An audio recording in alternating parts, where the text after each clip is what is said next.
Сайн байцгаана уу? Өнөөгийн ертөнцийг үндэслэгч эзэн Чингис хаан номын зохиолч профессор Jack Weatherfordтой инфлюенсер Lex Fridman-ы хийсэн ярилцлагаас та бүхэндээ зурлаар хүргэж байгаа билээ. Энэ хоёр хүний тухай товч танилцуулгыг өмнөх хоёр дугаар дээр оруулсан байгаа. Хэрв өмнөх бичлэгийг үзэж амжаагүй байгаа бол тайлбар хэсэгт үзэх линкийг нь оруулсан байгаа. За нэг бяцхан тайлбар хийхэд орчуулж байгаа энэ ярилцлагаас Чингис хаан ба монголчуудтай холбоотой бидний тэр бүр харж чаддгүй өнцгүүдийг болон сонирхолтой гэсэн хэсгүүдийг нь л тасалж авч оруулж байгаа шүү. Бас миний би мэрэгжлийн орчуулагч биш, утга уран зохиолын хүн биш. Цэвэр өөрийнхөө сонирхлоор ажлынхаа цаг зав дундуур орчуулж байгаа учраас алдаа мадаг гарсан байхыг үгүйсэхгүй. Болгоож өршөөгөөрэй. Та subscribe дарж амжаагүй байгаа бол яг одоо дарж сувгийг маань дэмжээрэй. Лайк, шеэр хийж, комент үлдээгч бас сайн дэмжлэг болдог шүү. За ингээд ярилцлага руугаа оръё. We can go back to the horses. You mentioned every soldier had 5 horses. Монгол дайчдын мордыг эргэж ярмаар байна л да. Та цэрэг бүр аян дайнд 5 морьтой явдаг гэж хэлж байсан. Шалтгаан нь морьдоо амархан ядраахгүйгээр өдөрт маш хол замыг туулж чаддаг. Тийм ээ. Тэд ихэвчлэн морио ээлжлэн унахдаа нэг морийг нэг л өдөрт унаж дараагийн 4-5 өдөр нь амраадаг. Энэ үедээ дараагийн морийг ундаг.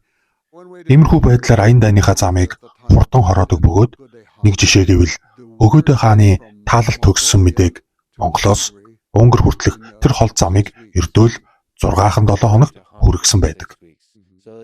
Монголоос Унгар хүртэл 6-7 хоног. Энэ бол тухайн үедээ хинээж төсөөлшгүй асар хурдан гэсэн үг. Тэгэхээр ийм өндөр хурдтай маневрлаж хөдөлж чаддаг армийг төсөөлөөд л үзье. Заавал зам харгуутай газраар явах шаардлагагүй. Учир нь тэд угийн задгай талд замгүй давхдаг. Тиймээс маневр маш сайн. Хаанч тойрч бүслэх ямар ч төрлийн хөдөлгөөнд довтлогоо хийх чадвартай байдаг. Мөн тэдний алдартай залмихүүдийн нэг бол ухран зүхтах арга байсан. Та энэ талаар өшөө тайлбарлаж өгөөч. The Mongols did not fight for honor the way we often think of. Монголчууд бидний мэддэг Ахиллес, Гилгмеш зэрэг баатарлаг дайччиг нэр хүндэтгэлийн төлөө тулалдаж байгаагүй юм. Тэд ганцхан зорилгын төлөө л тулалдаж байсан. Тэр нь бол ялалт.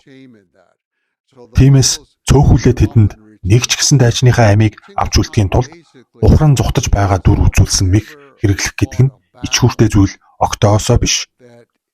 Монголчууд энэ аргаа тогтмол хэрэглэдэг байсан. Учир нь энэ тактик нь дандаа амжилттай болдог. Эхлээд багахан морьт цэргүүд довтолж орно. Монгол дайчид довтлонгоо маш чадварлаг харвах чадвартай. Дараа нь ялагдсан мэт жүжиглэн эргэн ухрана. Гэхдээ ухарч давхихдаа хойшоо харуулж чаддаг онцлогтой.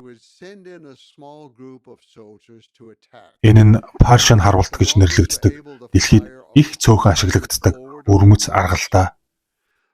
Мөн Монгол морьтон дайчид бие нууж, морьныхоо хүзүүн доогуур тонгойж харуулж чаддаг нь тун биширмээр чадвар. Тэд ер нь маш олон аргаар довтлох чадвартай байсан. Давхиж байхдаа харвна, ухарч байхдаа харвна. Эсрэг дайсны цэргүүд монголчуудыг ухарч зүхтахыг хараад ихэвчлэн жагсаалаасаа салаад тэднийг хөөж эхэлдэг. Монголчуудыг устгах завшааныг алдахгүй гэж бас эд зүйлсийг нь дээрэмдэх гэж улаан хөөдөг. Хэрвээ тэд жагсаалаасаа гарч хөөхгүй бол монголчууд тухайн нутгаас олзолж авсан үнэт зүйлсээ замдаа цацчихдаг. Үүнийг харсан эсрэг талын цэргүүд тэсэлгүй араас нь хөөж эхэлнэ.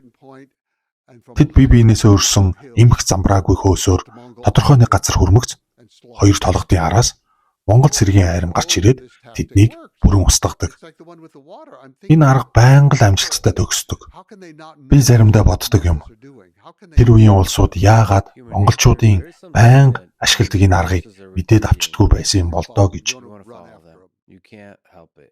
Зүхтаж буй дайснаа хөөх хүсэл нь хүний төрлөх зүйн байгальтай. Магадгүй амьтанлаг инстинкт.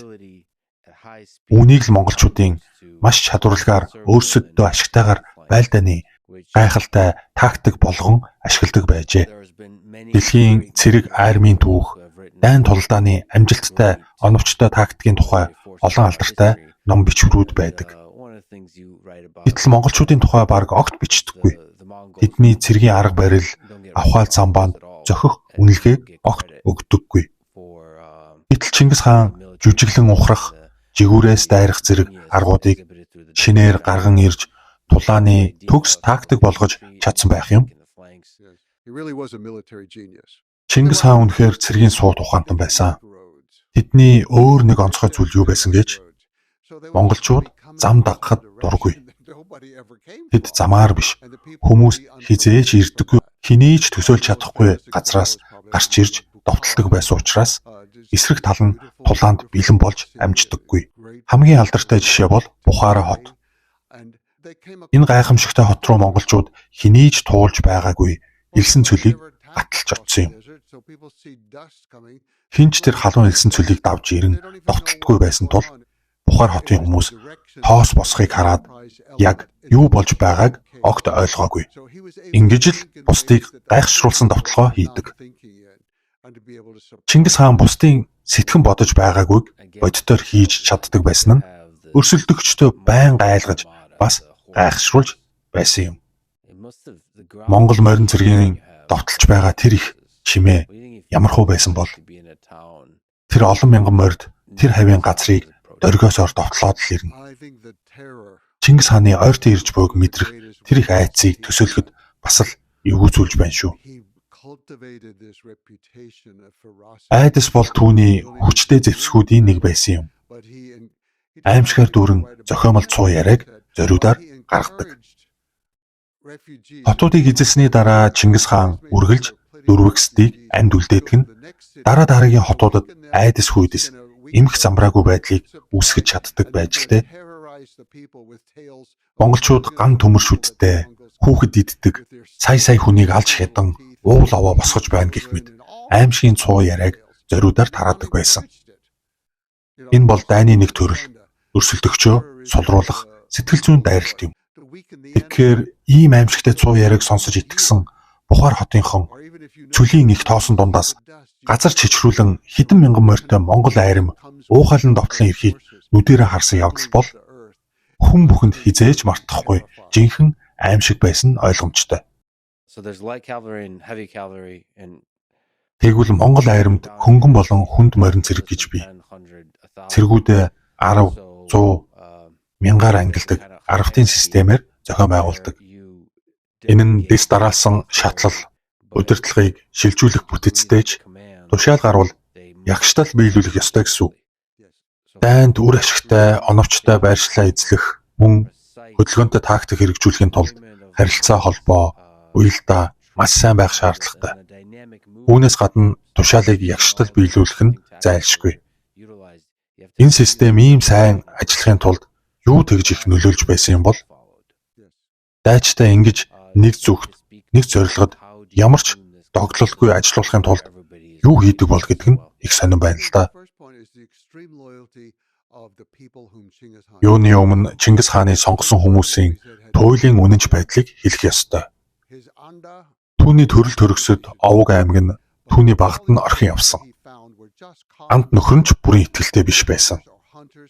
Харин том болоод түүний олж авсан бүх хүмүүс бол энгийн малчид, анчид байсан. Маш игэл хүмүүс байсан. Тэд амлсандаа хүрдэг Чингис хаанд туйлын үнэнч байж түүнээс хизээж урваагүй юм. Тиймээс тэд маш хүчтэй байсан. Тэрээр арвтын тогтолцоог зохион байгуулсан. Айрамд хамгийн жижиг нэгжин арвт 10 хүнтэй бүлэг. Уг арвтын захирагч нь бүх төрлийн эрхтэйгээр бусад 9 дайчтай удирддаг. Цэргүүд нэг нэгнээ хамгаалах үүрэгтэй бөгөөд бүгд амьд иргэн ирэх ёстой. Хэнийг ч хаяж болохгүй. Энэ бол маш чухал. Цэргүүд тус бүр 5 морьтой, ном сумтай, боломжоор маш их сум авч явна. Тулааны дараа сумнуудаа буцааж төвдөг. Бүр дайсны сумыг ч төвж авдаг. Орос руу довтлох үед орсууд монголчуудын сумаар харуулж чаддгүй байж л дээ өөрсдийнхөө нумнаас болоод. Гэтэл монголчууд орос сумыг ашиглаж харуулж чаддаг байсан нь маш том давуу тал үүсгэсэн. Мөн цэрэг бүр зүү утас авч явах ёстой. Тэд ойж чаддаг байх ёстой. Сонсоход хүртэл хачин байгаа биз? Юун жижиг сажиг авгаа хөөхний 100 утас вэ гэмээр. Гэтэл аян дайнд маш хэрэгтэй зүйл бол 100 утас байж.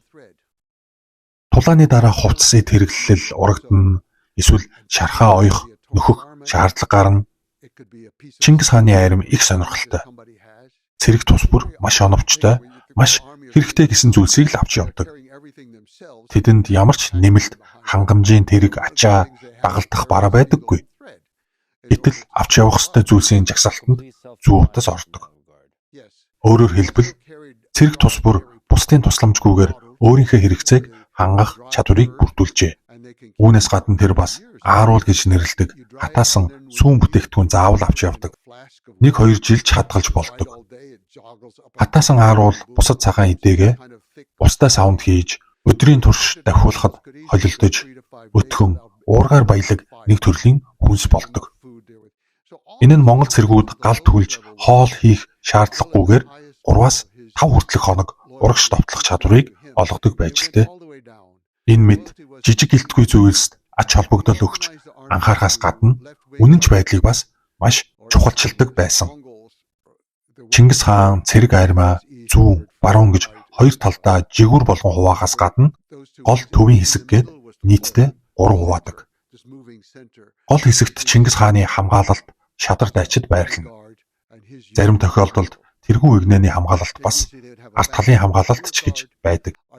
Тэргүүн игнэний хамгаалалтынхан бүр 2 жилийн өмнө замд гарч замаа цэвэрлэх буюу их цэргүүдээ ирэхээс өмнө замд таарах хүмүүсийг үргээж мордо, эд хөвс, ногоог нь бэлэн болгодог.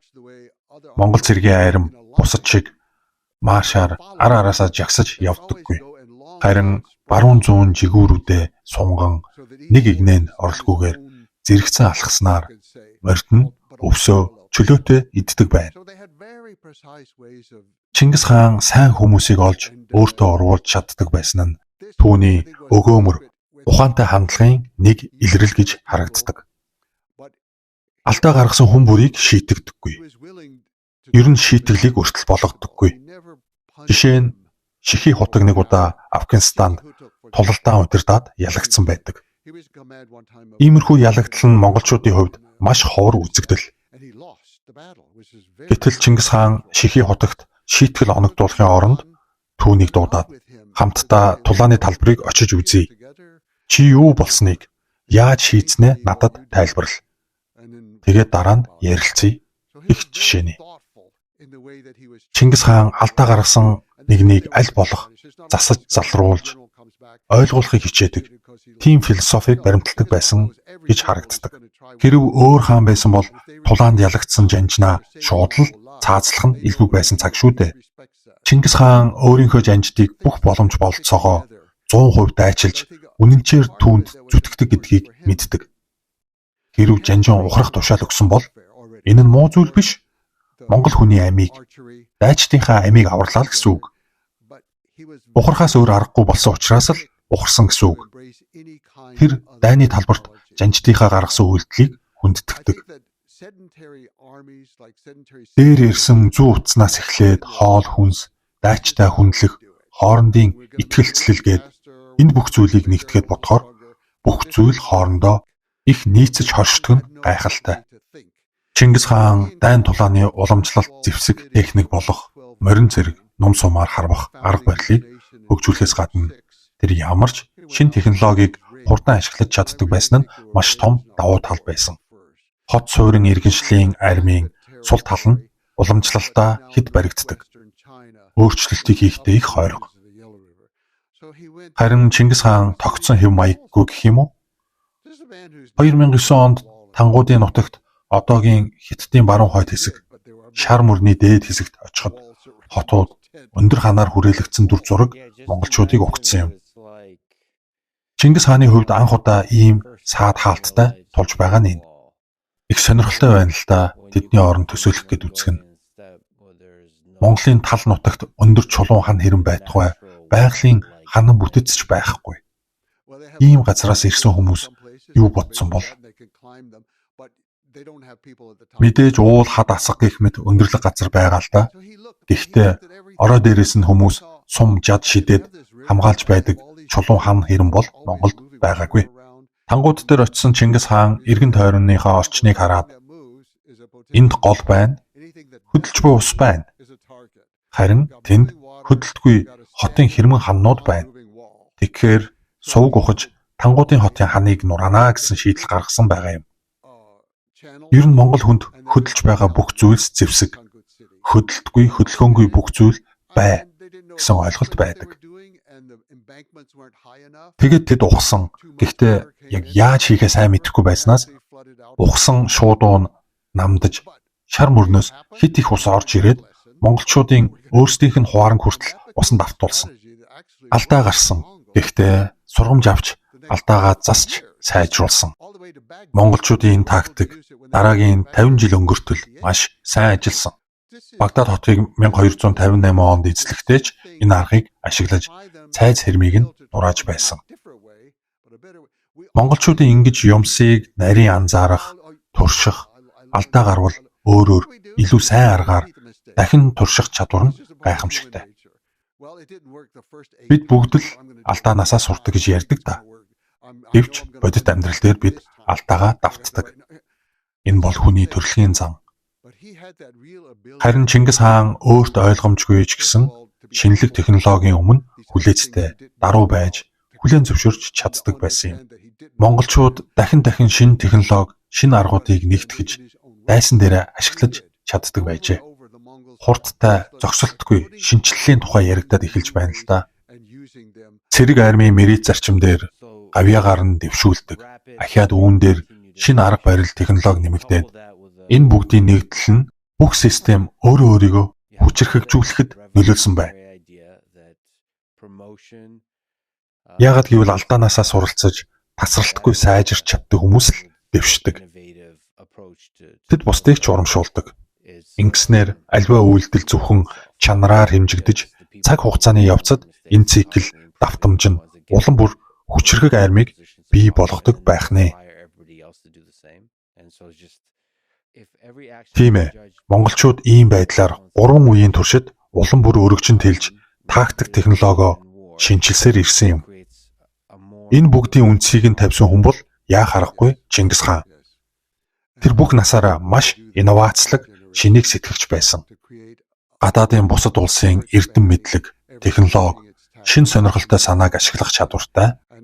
Үнэхээр нэг тийм төрлийн сууд ухаантай хүн байсан юм. Харин цаг хугацаа өнгөрөх тусам монголчуудын энэ чадвар нь суларсан нь харамсалтай.